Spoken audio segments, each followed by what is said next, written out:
yeah, it was like an orange color. Yeah, it was like a weird. They're from a different planet that gets sunned in a lot.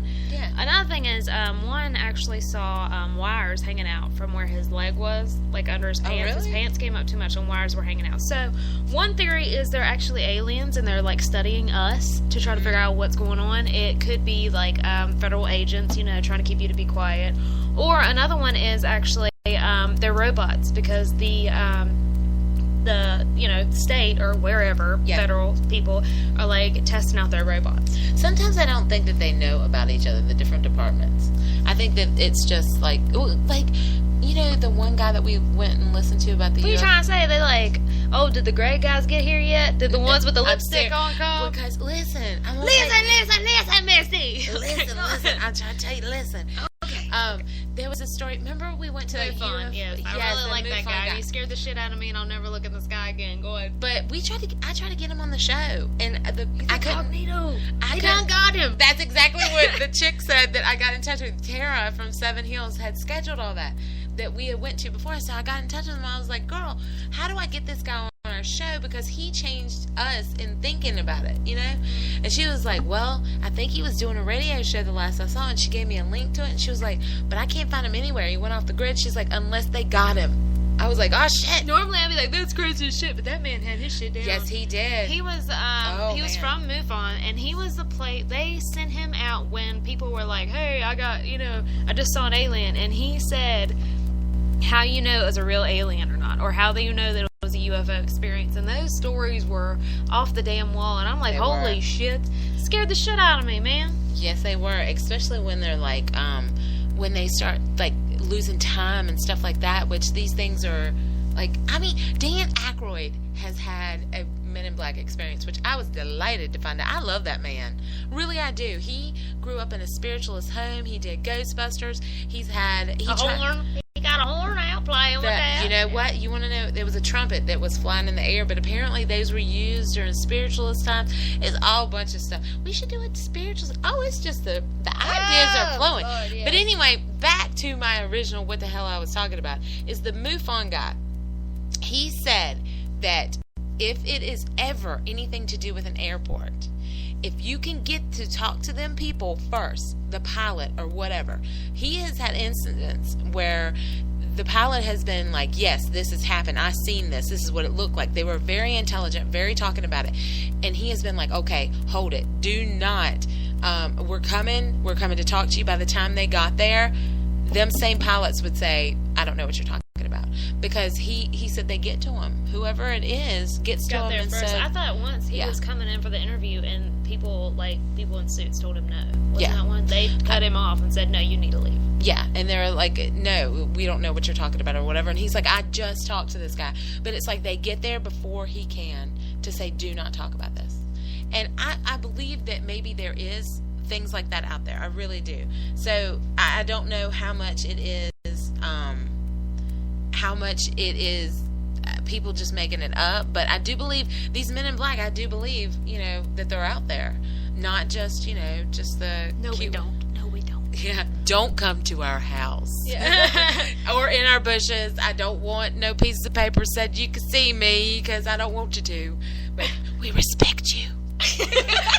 Represent. No, the psychology behind it all is really yes.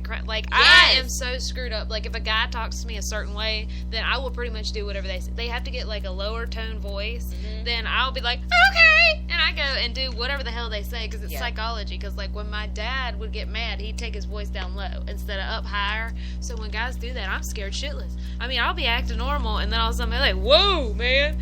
That's like kind of, and if a guy wears a cowboy hat, I got to take him more seriously. I don't know why. He only takes that hat off for one thing, But if he wears a baseball cap, the same guy, then I'll be fine. So tell us about the different ones, Ashley, that you said there was like. Hold on, let me finish my psychology. Anyways, let's take it. So tell us about. Let me talk. Okay, so the black suits is actually like a really. You think about it. If someone normal comes up to you and say, "Hey, give me your credit card," you're gonna be like, "No, up yours, man."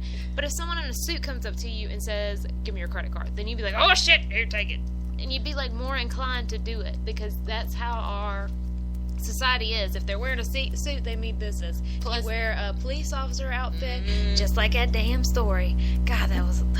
Let's be cops. Everybody took them just because they look like that. Or if you put a lab coat on, automatically we're going to trust you because we think you're a doctor. But also, I got to see the Secret Service one time, and I'm telling you, the only thing that was these guys were intimidating. So if that's what the Men in Black look like, which it is, they have the black suits and everything. Only thing that's different is probably the earpiece or whatever. But they do have sunglasses and stuff too. These guys do not play. They are intimidating. They give off that air. So if that's the ones that's showing up, I'm like, whoop, what you need? I'll hook you up. What you got? Yep. Now, the difference in them all, actually... Oh, hold on. Let's talk about the sunglasses. That's something in itself also because... You can look at booties and boobs. That's what they can't see where your eyes are going. And you play poker, pop them bitches on, you do good. Yeah. Or they can't see when you're stoned. You go to high school, want to get high, put on your glasses. Yeah, this is the reasons Ashley likes it, let me tell you. But as far as the reasons why the Men in Black would wear them, in our society, when we look at somebody, we automatically start, like, we look in the eye. So when you take that away, that puts mystery and also disrupts us in our normal patterns. So it puts us off. So automatically, these guys have got a leg up on us. Their suit, their sunglasses, they're ready, we're already on guard for this. So they take us, they're able to, I guess, intimidate us more. Have you ever played doctor in the bedroom? Do you take him less serious and you're like, I gotta do what he says? Or you're like, damn it, get that lab coat off, boy! That's exactly me. I'm like, damn it, Jason, take that lab coat off. Most of the time it works like this. Hey, did you pay the bills? Or, oh, shit, son! Or one time... Did you get me some pepperoni? Did you get me the pepperoni? Oh, man. Or one time he said, hey, I'm here to fix the cable. That worked really good. Oh, God, that is so gross. We tried to play stripper this one time. That was gross. And especially when you got somebody that don't wash that often. It's like circling that stink around. It's just like, stop, please, stop. How did this go wrong? Go on to the next one. Tell us about it. Now, some stories about it, because there are so many damn stories out here. Well, that guy's kind of sketchy, so I'll go on to the next one. Called the International Flying Teleporting MIBs. Albert Bender was the director of an amateur organization called the International Flying Saucer Bureau. Sounds legit. And he believed that he had finally blown the lid off the whole flying saucer thing. He had his own publication called the Space Review, in which he planned to spread his discovery. After compiling all of these collected wisdoms on the matter, he mailed it to a friend to look it over. Before he unveiled it to the world, unfortunately, this attracted the attention of the Men in Black, who decided that it was time to pay him a visit and prevent him from leaking all their secrets to the world.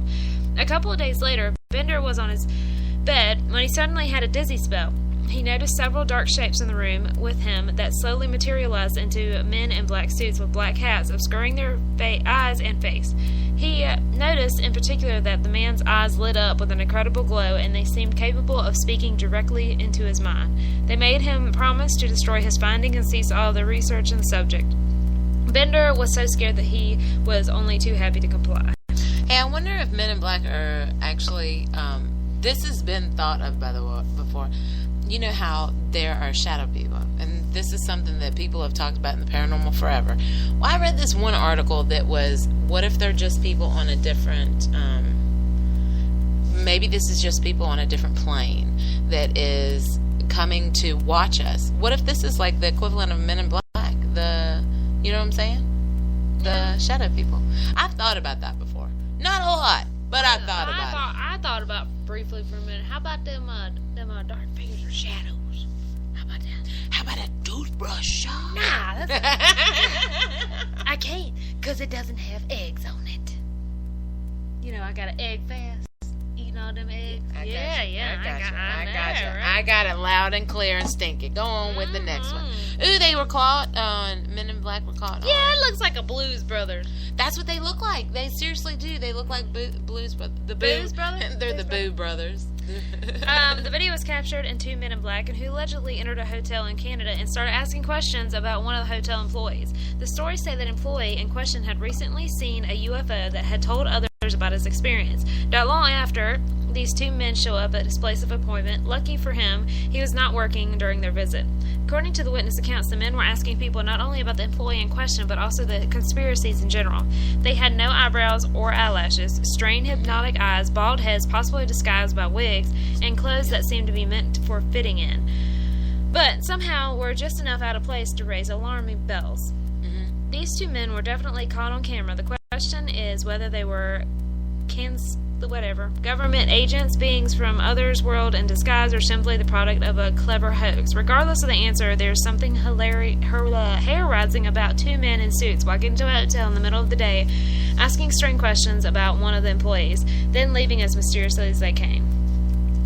You know, that's something also that this one, I really want to touch on this one article that I found that I think is really cute. But it is about that they're either bald or something like that. It's really, and one of them was actually talking about that his power was running out and he had to leave, and he did. He was like, got to go, and left. Battery low, got to go. Yeah. Alright, there's other ones where this guy was delivering I tell you what, if you ever want to see some crazy shit, then you need to get a paper route, or you need to deliver some damn mail. You did. I used to screw with this one guy because I delivered papers all the time. Mm-hmm. If I threw his paper out and I went to the end of the road and I hurried up real fast, he'd run outside in his underwear to get the paper. Yeah. You know, I did. Okay, this is funny that she says this because we've been on the route before and she has not. Like, she won't look at it, but we've seen stuff in this guy that's crazy. Stuff that's faster than normal. Yes, you wouldn't look at it. We were like, look up there. Me and somebody else saw it. Okay. And you were like, I just don't want to see it. So if you're out there every night looking, and then we did the paper route for like 10 years though. So it's not like I saw it all the time. I think maybe there was like maybe 2 times in 10 years. That's a lot of time. But oh my God, there was some weird shit on that street, man. It was just out in like the country, and I was driving along, and I was on drugs at the time. Anyways, but I was driving along delivering papers. Anyways, I was driving along delivering papers, and I was like, there's a white deer out here. There's a white, and nobody believed me. And I had to drive them past that deer because every day that deer came out and ate. And then apparently, you know, she just, apparently something happened to her because I didn't see her no more. No, I did see her. I saw her after that and stuff. She's been there for years. I've talked to her. Well, it's about time for her to die. Ashley! I'm just saying. Lord. They don't live that long. Okay. Lord have mercy. The good Lord's done gave her a long life, Ashley. Leave her alone. It's actually, I've actually listened to a radio show about white deer. It's a deformity, actually. And it's a surprise they're still alive. I guess because they don't have any high predators. Isn't that nice? Yes. Isn't that nice? Yeah. All right. Are you going to... I would like to put mine in really quick. Put yours in. I'm going to put it in. Nice and easy. All right. This is really cool because I was looking through and it was kind of talking about the men in black and stuff like that. But the things that really I thought was really cool is that since this says 1950s, but I have another article that actually says in the 1920s that they actually came and visited a gentleman. But normally they have black cars and they show up at people's homes or offices, and normally it's when you think that you've seen a UFO or something like that, or there's something, maybe technology or something that you're working on, these guys will show up. So the really cool thing is that the one gentleman was working on something, and he had been working on it for, I think he was actually a doctor, and he had been working on it for a while, and it had to do with the theories of UFOs and things like that. And when he did, then all of a sudden one day this gentleman called him. Now you got to remember, this is way back in the time of no cell phones or anything like that. When you called, you either had to be across the street or you had to be down the street, you know, at a business, something like that. This guy calls and he says, hey, can I come see you and talk to you about this? Said that he was from someplace in New Jersey, some actually a UFOologist or somebody like that. So the guy says, okay, his name was actually actually Hubert Hopkins. He said, okay, cool, come on over, you know. Now, remember, like I said, this was so long ago and stuff like that. And I think that he was telling this